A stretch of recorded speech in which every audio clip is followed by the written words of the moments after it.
Tell me about setting season 2 in Schmicago. Well, I always like when I first conceived of the show, I wanted it to go through different eras of musicals. So it was natural that season 2 would hit the 60s and 70s and the darker musicals, but it also works nicely thematically, right? The theme of the this season is really how do you find a happy ending in a world that seems determined to not let you get one. And so as I looked at all those shows, I thought that's what they have in common. I mean, you could maybe say that Chicago has a happy ending if you're cheering on the murderers, but but typically Cabaret Chicago, Pippin, Jesus Christ Superstar, Godspell, Sweeney, these do not have happy endings. And so that was really the fun of like looking at all the shows from the era and finding what are the commonalities. I guess you just named all the shows that you have thrown into season 2 that are represented there. Yeah, and there's Godspell, there's Hair, there's a little bit of Annie, there's definitely some Company, some Chorus Line. It's all my favorites. Every show I love.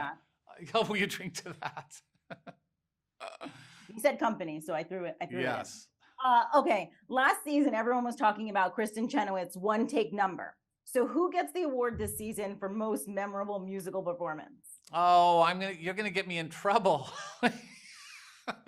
I mean, one of my favorite numbers, Jane has an amazing song and dance number in a courtroom called Bells and Whistles that she just kills, and there's nothing she can't do. And so we threw everything at her for that number. And then I wrote a song I wrote this song for Cecily, like a big song that she sings, and she just kills that. So she also has a great moment. I really wanted her to get her own big song, which she didn't get in the first season. And so it's hard to pick. But those are two highlights for me. Talk about. Yeah. Say that. Say it again.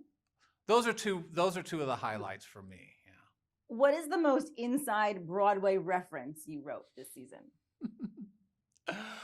Well, I named one of the shops on the street in Schmicago Herman's Hummable Tunes. And that's a very obscure reference to Jerry Herman's acceptance speech when he won the Tony for La Cage.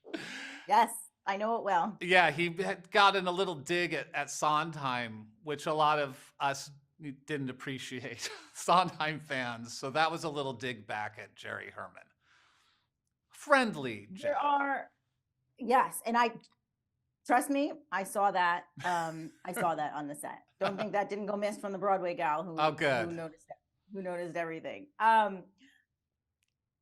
Since there are so many great original songs that you wrote for Schmigadoon and Schmicago, do you think a live presentation or concert is something you'd ever see happening? I would love that more than anything. So let's put out some positive energy. I would love Schmigadoon in concert. I'd also love for there to be a version of the show that high schools and colleges could do. That would make me so happy. So we'll see. What do you think? It's funny because a lot of people, when you announced it was Schmicago instead of Schmigadoon for season 2, everyone's like, well, how does this keep going? How does this keep going? And obviously, they haven't announced a season 3, but I'm sure obviously I know you would love a season 3. If we could get there, what would that be called? And what would the genre be for that? I don't know. I mean, we would move into the next era of musicals, I imagine, but I don't know what it would be called. Usually it's a place name, right? So. Well, I mean, do you have any pitches, Lee? Oh my God, I did, but I didn't put it on my notes to remember what I think where people were saying, like, since it's the 80s, so I don't know. I wrote them in a tweet somewhere and wrote them down, and I can't even remember what they were. I guess overall, like, what was the best part of putting this season together for you? Boy, I mean, I love this cast so much. It really does. I mean, it's probably a cliche to say it feels like a family, but having everyone back together and being able to write parts specifically for them was really so much fun, and it was just such a joy to be on set and watch them bring all this to life. You know, it's just the best. Lee, I live with this show. I am literally, it is a dream come true. I am living the dream. So just that was it. It's just magical and fun and delightful.